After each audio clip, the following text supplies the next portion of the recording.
Hey everybody, what's going on? This is Jamie Dawn, your professional psychic advisor, success coach, evolutionary, revolutionary. And this is your energetic astrological read for the week of August 6, 2018. And thank you everyone who likes, subscribes, and comments on these videos. Share them. And of course, you know how to find me at jamiedawn.com and 12listen.com. So this is a potent week. I would say this is probably the most powerful week of the year. And the reason being is we have the sun and the earth and our star Sirius all coming into alignment to open the portal of what's called the Lion's Gate. And that happens on the 8th, which is Wednesday. It's a perfect setup for this new moon eclipse that we're going to have in Leo on Saturday, the 11th. Now, what exactly does that mean? Let's just review for a second. The first week of July, Sirius, which is considered the spiritual sun, comes into an alignment at its fullest with the sun itself. So these two stars rise into the sky. And the Sirius star, this dog star, has this amazing spiritual ascendant technology, higher wisdom, even some ancient information that we don't normally access, that we as human beings may not fully understand. However, when Sirius and the sun come together that first week of July, what often happens is we'll say that Sirius sort of overtakes the sun and it burns it up, not literally, but it allows this sun, which we know as human beings we need the life force. We need this light, this inspiration, this creativity, this sense of being alive. And here comes Sirius, this spiritual sun that says, let's awaken to an even more alive place within us. Because as you've heard, we're spiritual beings and we've decided to incarnate in this body and this physical world that we see. That is all constructs of our mind. And so here we are, allowing ourselves to have this experience. And every year, the first week of July, Sirius comes in and says, let's ascend. Let's get a little more aware. So that's what was set up that first week in July. And so we've been slowly working through, maybe not so slowly for some of you, we've been slowly working through some of these ahas, right? Some of these dream states, these awakenings that seem to be happening, no matter what level, if you want to call it, of spirituality you might be on, or consciousness, pick a term.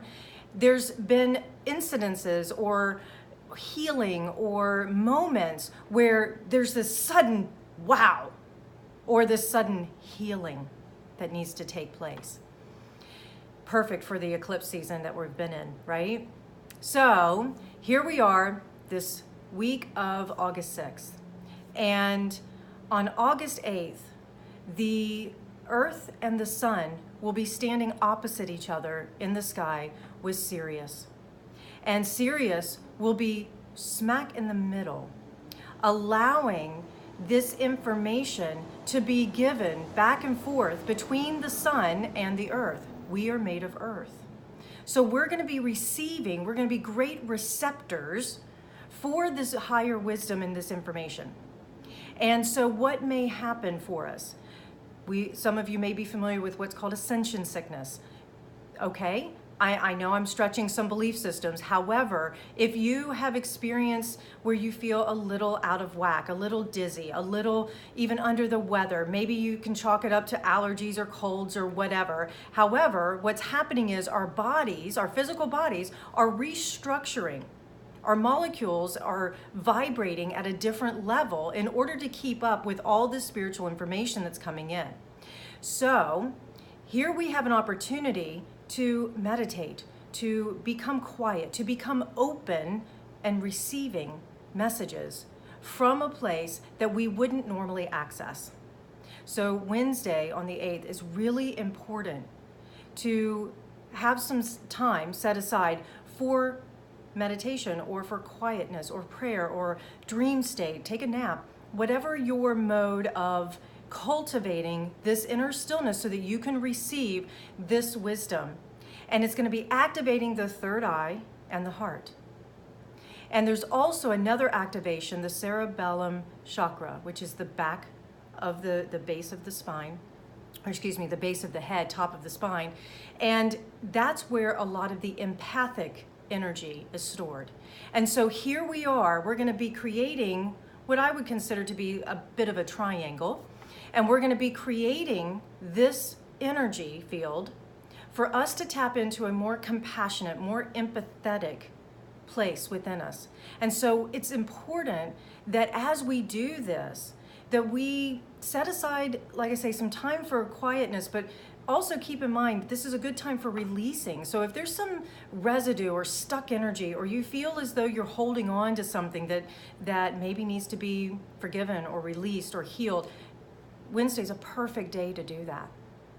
And so as you receive this information, you want to make sure you have a place for releasing it, recording it, keeping up with it, because here comes this new moon eclipse on the 11th that is going to open. So we're opening this portal on the 8th so that by the 11th, on that Saturday, we're ready to step in to maybe a new body in some ways. Whether we're talking a literal physical body, maybe some of us are going to feel as though we've lost some weight or gained some weight, or you know, we look younger, we feel younger. Who knows how this can affect us? So it could be a literal change. I dismiss nothing.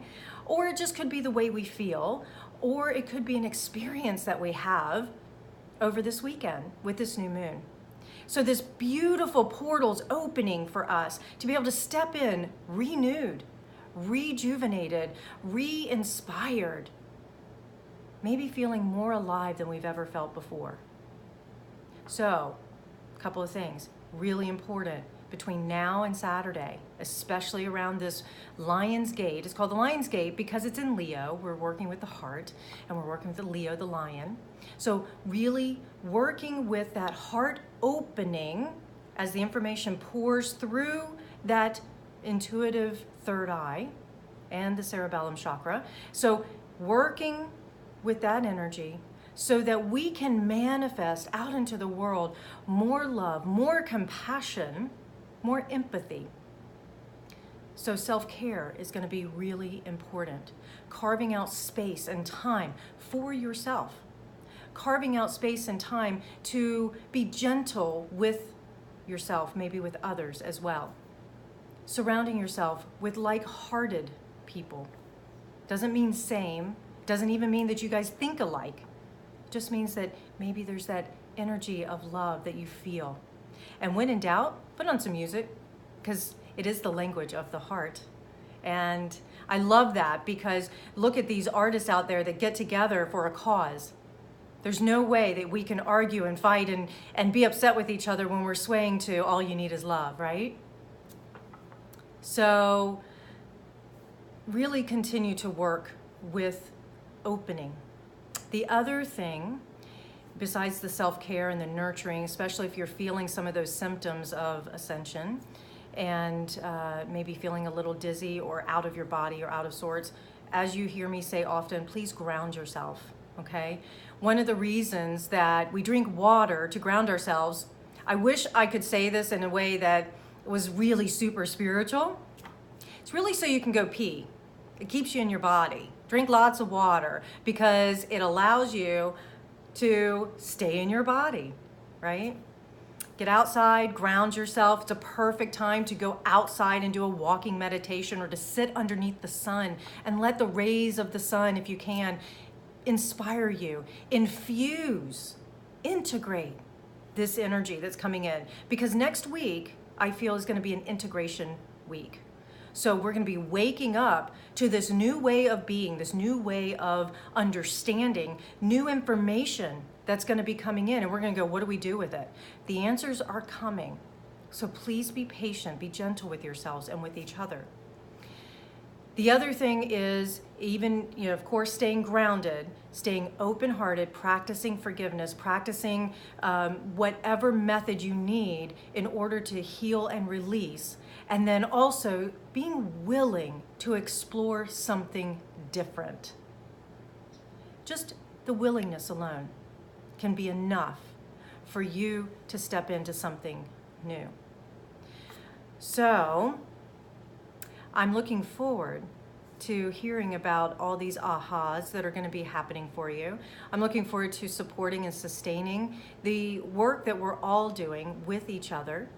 And of course, if you need me, you can find me at jamiedawn.com, 12listen.com. And I may be talking more about this on my radio show on Thursday at 9 a.m. Pacific, noon Eastern. All right, you guys, have a great week. Please take care of yourselves. And one last little bit. Don't let kindness be mistaken for weakness. What I mean by that is be kind, be fiercely compassionate, and set your boundaries. It's going to be really important for self-care, okay? Speak your truth. Be your truth. We'll talk soon. Have a great week, everybody.